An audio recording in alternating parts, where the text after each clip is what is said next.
பார்வதி பதையே ஹரஹர மகாதேவா. சிவாய நம. உங்கள் டிகேஎஸ் பேசுகிறேன். தில்லை சிதம்பரத்தில் 29/12/2025 ஆண்டின் ஆருத்ரா தரிசன திருவிழாவினுடைய 5ஆம் நாள் உற்சவத்தில் அடியேன்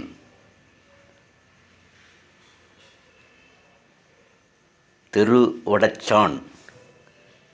அடைச்சான் 5ஆம் நாள் திருஷாவில் பங்கேற்கும் வாய்ப்பினை தொடர்ந்து 4ஆம் ஆண்டாக தில்லை சிவகாம சுந்தரி தாயாரும் ஸ்ரீ நடராஜ பெருமானும் அம்மையப்பனும் அருளுகிறார்கள் என்று தான் சொல்லணும். ஸோ அப்படிப்பட்ட ஒரு பாக்கியத்தை அடியேன் நேற்றைய தினம் அவங்களுடைய மகத்துவம் மிராக்கல்னு சொல்லலாம். ஸோ அப்படி ஒரு பாக்கியத்தை நேற்று அம்மையப்பன் அடியேனுக்கு அளித்தார்கள் தான் சொல்லணும். நேற்றைய தினம் மாலை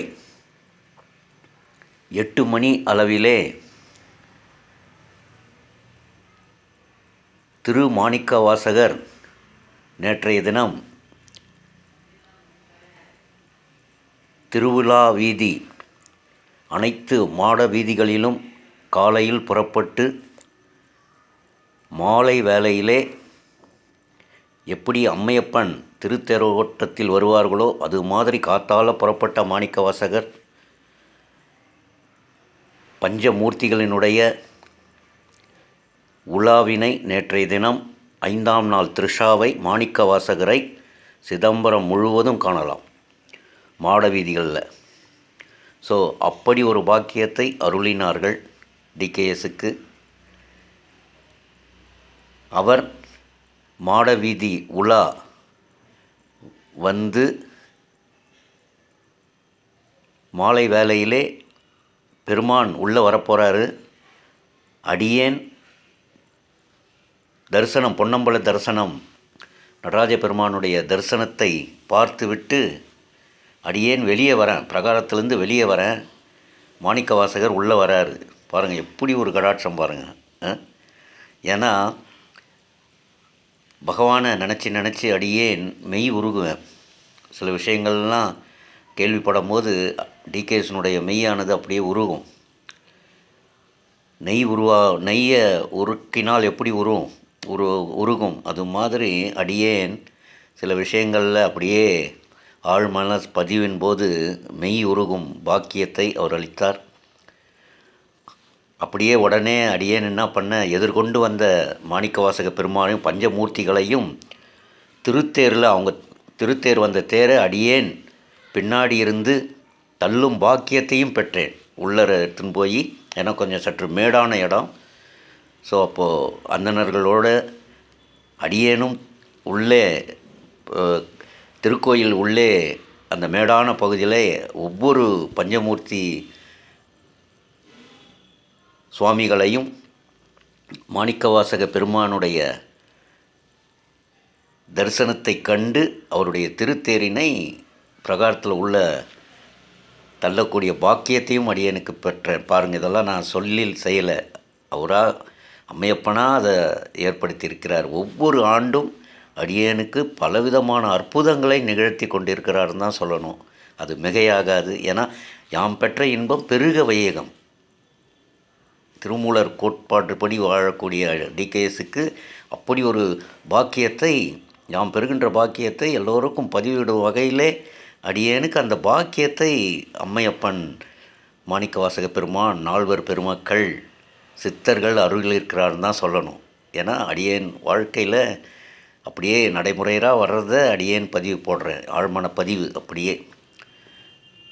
அப்படியாக மாலை வேளையிலே அடியேன் தரிசனம் காண நடராஜரை ஒரு 7:30 மணி வாக்கில் தரிசனம், ஈவினிங் ஆராதனை நடக்கும். 6 மணி அடுக்கு தீபம் சாயரட்சை நடக்கும்.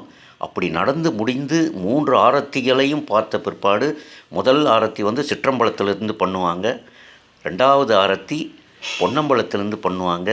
அப்படியே பொன்னம்பலத்திலேருந்து பண்ணி அப்படியே வந்து சிதம்பரனுடைய மகா ரகசியத்தை, ஆகாய ரகசியத்தை காண்பிப்பார்கள் ஆரத்தி மூலமாக. இது சாயரட்ச வேலையில் பார்த்தா அப்படி ஒரு தேவாதி தேவர்கள் வந்து அந்த பூஜையில் கலந்துப்பாங்க சூட்சும ரூபமாக. அன்றைய தினம் மாணிக்க வாசகரும் 5ஆம் நாள் திருஷா அன்னைக்கு மாணிக்க வாசகரே சிதம்பரம் நடராஜர தில்லை சிவகாம சுந்தரி தாயார், உயிரோட்ட தாயாரினுடைய சன்னதியிலே தரிசனம் கொடுத்து, மாணிக்க வாசகர் பெருமான் தரிசனம் கொடுத்து வெண்பாக்களை பாடி ஒவ்வொரு வெண்பா முடியும் போதும் அப்படி ஒரு தீபாரத்தனை காட்டப்படும். ஸோ அனைத்து வெண்பாக்களையும் மாணிக்க வாசகர் பெருமான் உடன் சிவனடியார்கள் அனைத்து அவ்வளவு சந்தோஷமான ஒரு ஆனந்த தாண்டவத்தை அந்த பூஜையில் ஒவ்வொரு வெண்பா பாடிய ஒன்றுமே அப்படியே தாண்டவம் ஆடுவார் அம்மை அப்பன் 2 பேருமே. ஸோ அப்படியாக அந்த அருட்கடாட்சத்தை மாணிக்கவாசகர் பெருமானை அழைச்சின்னு வராங்க உள்ளே. எல்லாரும் ஒதுங்குங்க ஒதுங்குங்கன்னு சொன்னோம்னா நடராஜருக்கு எதிர்க்க நான் நின்று தரிசனம் பார்த்துட்டுருக்கேன். உடனே எல்லாரும் தள்ளி போக சொன்னாங்க. எல்லாரும் தள்ளி போனோம். தள்ளி போனோடனே மாணிக்கவாசகர்னுடைய வந்து நேராக சுவாமிக்கு நந்தியாருக்கு பின்னாடி நின்று அவர் நேரடியாக காட்சி கொடுத்து வெண்பாக்களை பாடுறாரு. அந்த இடத்துக்கு மாணிக்கவாசகர் பின்னாடி நிற்கும் பாக்கியத்தை மாணிக்கவாசகர் பெருமான் கொடுத்தாருங்க. அப்படி ஒரு வெண்பா முடிக்க வரைக்கும், பூஜை முடிக்கிற வரைக்கும் ஒவ்வொரு வெண்பா பாடிய போதும் அவர் பின்னாலே அணிந்திருந்த மாணிக்கவாசகர் பெருமாள் அலங்கரிக்கப்பட்ட வில்வ மாலையிலிருந்து, அந்த சந்திலிருந்து அப்படியே அங்கே பூஜை பண்ணக்கூடிய அந்த ஒளியானது அடியனுக்கு ஒவ்வொரு பூஜையின் போதும் காமிச்சாருங்க. நான் பக்கத்தில் இருந்த கூட கூப்பிட்டு காமிச்சேன், பாருங்க ஐயா வெண்பா பாடின்னு இருக்காங்க. ஏன்னா வெண்பா பாடும் போது சைலண்ட்டாக இருக்கணும். அப்படி இருக்கும்போது பக்கத்தில் இருந்த ஐயாவை நின்று இருந்த ஐயா சிவனடியாரை கூப்பிட்டு, ஏன்னா யாம் பெற்ற இன்பம் அவங்களுக்கும் கிடைக்கணும்.